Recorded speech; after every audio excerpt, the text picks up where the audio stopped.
Hey guys, आज मैं आपके लिए लेकर के आया हूं नॉमिनेटिव एब्सोल्यूट। नॉमिनेटिव एब्सोल्यूट दो या दो से अधिक सिंपल सेंटेंसेस को जोड़कर एक नया सिंपल सेंटेंस बनाने के लिए दूसरा नियम है। बड़े ही ध्यान से आपको देखना है, बड़े ही अच्छे तरीके से आपको समझना है। सबसे पहले तो हम ये जान लेते हैं कि आखिर ये नॉमिनेटिव एब्सोल्यूट होता क्या है। इसके बाद इसका यूज कैसे किया जाएगा, किन कंडीशंस पर किया जाएगा, इन सभी चीजों को जरा गौर से देखते हैं। चलिए जरा देखें। बाय यूजिंग माने प्रयोग करके, नॉमिनेटिव एब्सोल्यूट नामक इस नियम का प्रयोग करके दो या दो से अधिक सिंपल सेंटेंसेस को जोड़कर एक नया सिंपल सेंटेंस बनाना है आपको।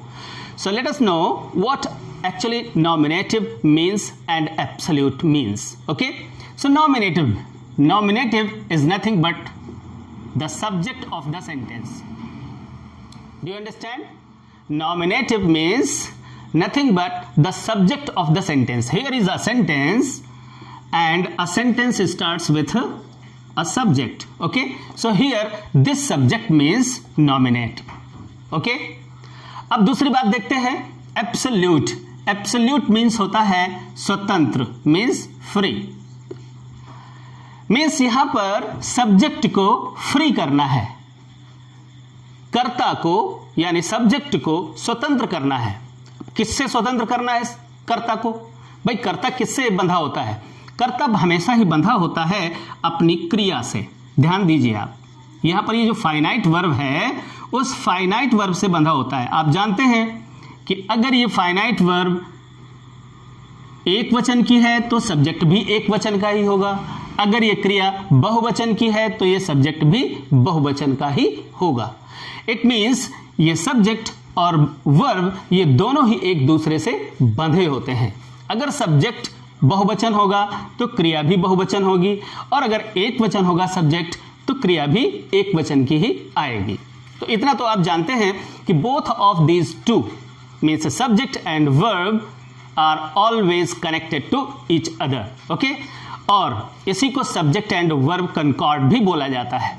So now इस नियम के अकॉर्डिंग हमें क्या करना है? We have to make this subject means this nominative, we have to make this nominative free from this verb, यानी इस क्रिया से इसे स्वतंत्र कर देना है। बस सिंपल से इतनी सी बात है। Nominative means कर्ता या सब्जेक्ट, और एब्सोल्यूट मीन्स स्वतंत्र। तो कर्ता को स्वतंत्र कर देना है, और स्वतंत्र किससे करना है? उसकी क्रिया से। इस क्रिया से हम कैसे उसे स्वतंत्र कर सकते हैं? बड़ी ही छोटी सी बात है, उसे भी जान लीजिए। जी हाँ, जब तक ये क्रिया फाइनाइट वर्ब बनी रहेगी, अर्थात जब तक ये क्रिया टेंस बताती रहेगी, तब तक ये सब्जेक्ट इस क्रिया से बंधा रहेगा। और जैसे ही इस क्रिया को हमने नॉन फाइनाइट वर्ब में चेंज किया, काहे में? नॉन फाइनाइट वर्ब में हमने अगर इससे चेंज कर दिया तो यही सब्जेक्ट अपनी इस क्रिया से स्वतंत्र हो जाएगा। जी हाँ, यही काम हमको करना है इस नियम में। ओके, कैसे कर लेते हैं? एक नियम है, उसे आप नोट कर लीजिए। इस नियम के अनुसार हम उसे चेंज कर देते हैं, बट वो कंडीशंस कौन सी है, कब हम इस रूल का प्रयोग करेंगे, इस रूल को हम कब अप्लाई करेंगे, ये भी जान लीजिए। तो चलिए, अच्छा हम पहले आपको यही बता देते हैं कि इस नॉमिनेटिव एब्सोल्यूट नामक इस रूल का यूज हम कब करते हैं। आइए जरा देख लेते हैं। ध्यान दीजिए कि हम इस रूल का प्रयोग कब करते हैं। देखिए जरा, यहां पर आपके सामने दो सेंटेंसेस का एक सेट दिया होगा। Okay, rule sentence number 1 and sentence number 2। So there would be at least 2 sentences in a pair. हो सकता है तीसरा सेंटेंस भी हो, चौथा भी हो, लेकिन यहां पर अभी हम पहले 2 सेंटेंसेस के एग्जांपल्स देखते हैं। देखिए जरा, इस सेंटेंस में भी एक सब्जेक्ट होगा, एक क्रिया होगी और एक ऑब्जेक्ट होगा। ऑलराइट, इस सेंटेंस में भी एक सब्जेक्ट होगा, एक वर्ब होगी और एक ऑब्जेक्ट होगा। ध्यान दीजिए। ओके, अब ध्यान देना है ये कि इन दोनों ही सेंटेंसेस में कैसा रिलेशन है, या इन दोनों ही सेंटेंसेस में वो कौन सी कंडीशंस होनी चाहिए जब हम इस नॉमिनेटिव एब्सोल्यूट का प्रयोग करेंगे। तो ध्यान दीजिए, नोट कर लीजिए। क्या? पहला काम, ये दोनों ही सब्जेक्ट्स अलग अलग व्यक्ति या वस्तु होंगे। ध्यान दीजिए, अगर ये सब्जेक्ट मिस्टर एक्स है तो ये सब्जेक्ट मिस्टर वाई ही होना चाहिए। मीन्स ये दोनों ही सब्जेक्ट्स अलग अलग व्यक्ति या वस्तु होंगे, पहली बात। और दूसरी बात है कि ये जो वर्ब है ना, ये जो वर्ब है ये दोनों ही वर्ब्स के बीच में एक रिलेशन होना चाहिए और वो रिलेशन है causal relation. Causal relation means कारण एवं परिणाम बताने वाला रिलेशन। जी हां, ये वर्ब कारण होगी और ये वर्ब वास्तव में इस कारण का परिणाम होगी। तो ये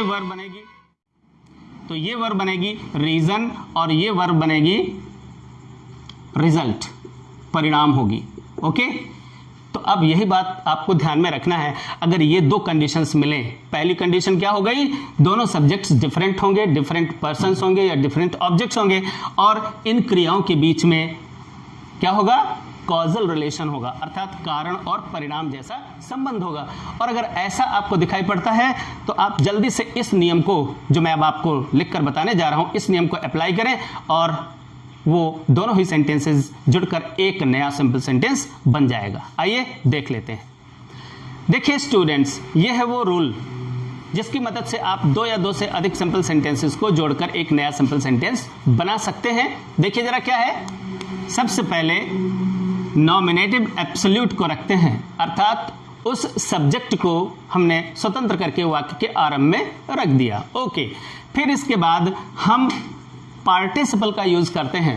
पार्टिसिपल अब आप जानते हो कि 3 होते हैं, तो आपको कभी प्रेजेंट पार्टिसिपल का यूज करना होगा, कब करना होगा अभी बता रहा हूं, और कभी आपको परफेक्ट पार्टिसिपल का प्रयोग करना होगा। ये कब करना होगा ये भी अभी आपको बता रहा हूं। ओके, तो या तो प्रेजेंट पार्टिसिपल या तो परफेक्ट पार्टिसिपल का यूज यहां पर आप करेंगे, पास्ट पार्टिसिपल का यूज नहीं करेंगे। ओके, आगे रेस्ट ऑफ द सेंटेंस, अर्थात सेंटेंस का जो भी शेष बचा हुआ हिस्सा है उसे आप रख देंगे। ओके, तो पहला सेंटेंस हो गया। उसके बाद आपको कॉमा लगाना है, फुल स्टॉप नहीं, ध्यान रखिएगा, कॉमा लगाना है। और फिर इसके बाद the other sentence as it is, यानी जो दूसरा वाला सेंटेंस है वो ज्यों का त्यों रख देना है। ओके, ये वो रूल है, आप अपनी कॉपी में नोट कर सकते हैं। और अब देखिए इसी रूल को हम आगे इन 2 एग्जाम्पल्स में किस प्रकार से अप्लाई करते हैं, चलिए देखते हैं। देखिए यहाँ पर ये 2 सेंटेंसेस का एक सेट दिया हुआ है और दोनों ही सेंटेंसेस के उस सेट को हम देखते हैं और फिर उन कंडीशंस को जांचते हैं, परखते हैं और फिर डिसाइड करते हैं कि इस रूल को हम अप्लाई करें या ना करें। देखिए जरा सेंटेंस को पढ़ते हैं। The sun set in the west, सूर्य पश्चिम में छिप गया। दूसरा सेंटेंस है the stars came up in the sky, सितारे आसमान में आ गए। ठीक, इन 2 सेंटेंसेस को हमने ध्यान से पढ़ा। अब जरा इनकी कंडीशन जो मैंने अभी आपको बतलाई, उन कंडीशंस को जरा हम यहां पर देखते हैं। जरा क्या कंडीशंस बतलाई थी कि दोनों ही वाक्यों के सब्जेक्ट्स भिन्न भिन्न व्यक्ति या वस्तु होंगे। देखिए यहां पर इस वाक्य का सब्जेक्ट क्या है, द सन, और दूसरे वाक्य का सब्जेक्ट क्या है, the stars. Means the subjects are different of both of the sentences. Okay, now दूसरी चीज देख लेते हैं, सेट, अस्त हो गया। और तीसरा है केम अप, यानी कारण और परिणाम को चेक करना है। जी आप जरा देखो, सूर्य का पश्चिम में डूबना कारण बनता है, ये डूबना वास्तव में कारण बनता है, और सितारों का आसमान में आना उस सूर्य के डूबने का परिणाम बनता है। जी हाँ, तो यहां पर एक कॉजल रिलेशन भी है। ओके, यही 2 चीजें आपको देखनी है और इन दोनों ही चीजों को देखने के बाद आपको इस सिंपल से रूल को अप्लाई कर देना है। तो अप्लाई कर दें, चलिए। नॉमिनेटिव एब्सोल्यूट मीन्स ये जो सब्जेक्ट है, इस क्रिया का ये जो सब्जेक्ट है, इस सब्जेक्ट को हम यहाँ एब्सोल्यूट कर देते हैं, अर्थात इस क्रिया से स्वतंत्र कर देते हैं। चलिए लिख दिया द सन, द सन, ये हो गया नॉमिनेटिव, यानी ये सब्जेक्ट हो गया। अब ये एब्सोल्यूट कब होगा, जब इस क्रिया को हम क्या करेंगे, नॉन फाइनाइट वर्ब में चेंज कर देंगे। अब आगे रूल देखिए पार्टिसिपल। अब पार्टिसिपल का प्रयोग कब करना है आपको, कौन से पार्टिसिपल का प्रयोग करना है आपको, यह भी आपको देखना है। प्रेजेंट पार्टिसिपल का प्रयोग करें तो प्रेजेंट पार्टिसिपल का प्रयोग करते समय मैंने आपको बतलाया था कि यदि दोनों ही क्रियाओं के बीच घटित होने में टाइम गैप नहीं होता है तो हम प्रेजेंट पार्टिसिपल का प्रयोग करते हैं, और अगर टाइम गैप होता है तो हम परफेक्ट पार्टिसिपल का यूज करते हैं। तो जरा गौर कर लीजिए क्या होता है, डूबना, डूबने के बाद सितारों को निकलने में टाइम गैप होता है या नहीं? जी हाँ, होता है। ऐसा तो होता नहीं है कि इधर सूर्य डूबा और उधर सितारे आसमान में आ गए, ऐसा नहीं होता, थोड़ा सा टाइम होता है। सूर्य डूबता है, फिर थोड़ी देर बाद फिर डस्क होती है यानी धुंधलका होता है, फिर इसके बाद सितारे आते हैं, यानी डूबने और निकलने के बीच में काफी टाइम गैप है। इसलिए हम यहां पर क्या करेंगे, परफेक्ट पार्टिसिपल का यूज करेंगे। और परफेक्ट पार्टिसिपल क्या होती है, having plus the third form of the verb. So having set. जी हां, इस टेंस बताने वाली क्रिया को आपने नॉन फाइनाइट वर्ब यानी टेंस न बताने वाली क्रिया में आपने इसे चेंज कर दिया। तो क्या हो गया, ये सन हुआ, जो ये सब्जेक्ट है ये अब स्वतंत्र हो गया, क्योंकि ये क्रिया चेंज हो गई और इस क्रिया से ये सब्जेक्ट स्वतंत्र हो गया, अर्थात नॉमिनेटिव अब एब्सोल्यूट हो गया, जैसे ही आपने इसे पार्टिसिपल में चेंज किया। Okay, so the sun having set, और इसके बाद the rest of the sentence, यानी सेंटेंस में जो कुछ भी शेष बचा है उसे आप लिख दीजिए in the west, in the west. Okay, फिर आगे क्या है, कॉमा लगाना है, यहां पर फुल स्टॉप लगा है आपको, अब यहां पर कॉमा लगाना है।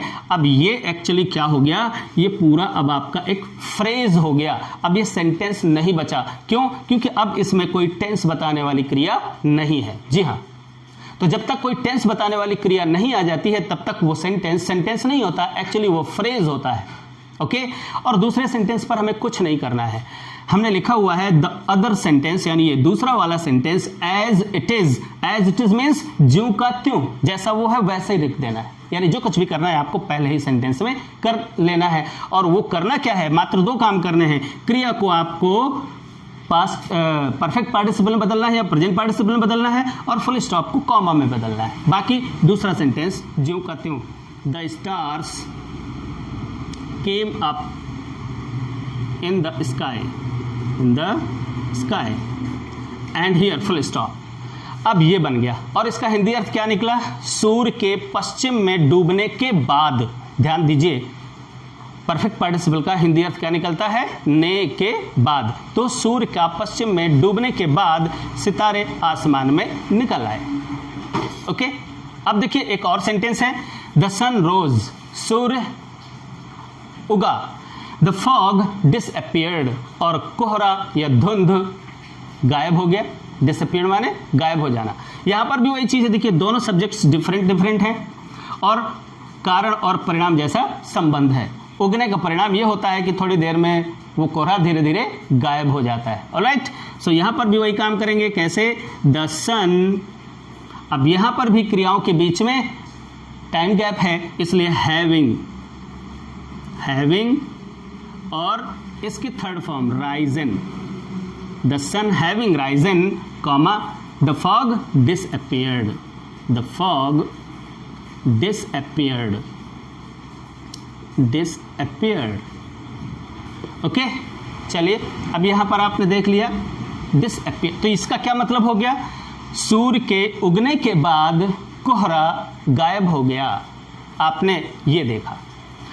अब रहा प्रेजेंट पार्टिसिपल का सवाल, तो आपको यहाँ पर सिर्फ इतना ध्यान में रखना है, अगर इस पहले वाली क्रिया के स्थान पर वाज वर लगा हो या इज एम आर लगा हो तो इसे बीइंग में चेंज कर देते हैं। यहाँ पर बीइंग, जैसे एक सेंटेंस, अब देखिए यहाँ पर एक एग्जाम्पल मैंने आपको लिखा हुआ है जिसमें प्रेजेंट पार्टिसिपल का यूज करना होगा। देखिए क्या लिखा हुआ है sentence, it was Sunday yesterday, और दूसरा सेंटेंस है the boys played all day long, कल संडे था, लड़कों ने पूरे दिन खेल खेला या पूरे दिन खेला।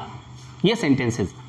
अब देखिए यहां पर भी वही है, ये सब्जेक्ट अलग है और यहां पर ये सब्जेक्ट अलग है, means the subjects of both of the sentences are different. Now अब यहां पर कोई एक्शन तो हो नहीं रहा है, तो कारण परिणाम, फिर भी पूरा एक सेंटेंस कारण बन रहा है इस क्रिया को करने के लिए। जी हाँ, तो यहां पर भी नॉमिनेटिव एब्सोल्यूट का ही प्रयोग होगा, और किस प्रकार से, ये जो इट है ये इस क्रिया से बंधा हुआ है। ओके, तो चलो इसे स्वतंत्र कर देते हैं, इट किया, और इस वाज वर या इज एम आर कुछ भी होता तो उसे हम क्या कर देते, बीइंग में। इट बीइंग संडे यस्टरडे, कल संडे होने के कारण, इस बीइंग का अर्थ क्या निकल आएगा, कारण। सो कल संडे होने के कारण, कॉमा लगाइए, और दूसरा सेंटेंस ज्यों का त्यों, the boys played all day long, लड़कों ने दिन भर खेल खेला। ओके, तो इस तरीके से आपने देखा कि नॉमिनेटिव एब्सोल्यूट का प्रयोग हम किस प्रकार से कर लेते हैं। अब आप अपनी एक्सरसाइज अपने सामने रखिए और ऐसे ही सेंटेंसेस करिए। तो इस प्रकार से आप किन्हीं भी दो ऐसे सेंटेंसेस जिनके सब्जेक्ट्स डिफरेंट हो और क्रियाओं के बीच कॉजल रिलेशन हो, ऐसे सेंटेंसेस को आप नॉमिनेटिव एब्सोल्यूट नामक इस रूल का यूज करके आप बड़ी आसानी के साथ उसे जोड़ सकते हैं, जोड़कर एक नया सिंपल सेंटेंस बना सकते हैं। अब आपको अपनी ग्रामर की बुक लेनी है, वहां पर एक एक्सरसाइज दी होगी, उस एक्सरसाइज को आपको सॉल्व करना है। Thank you very much.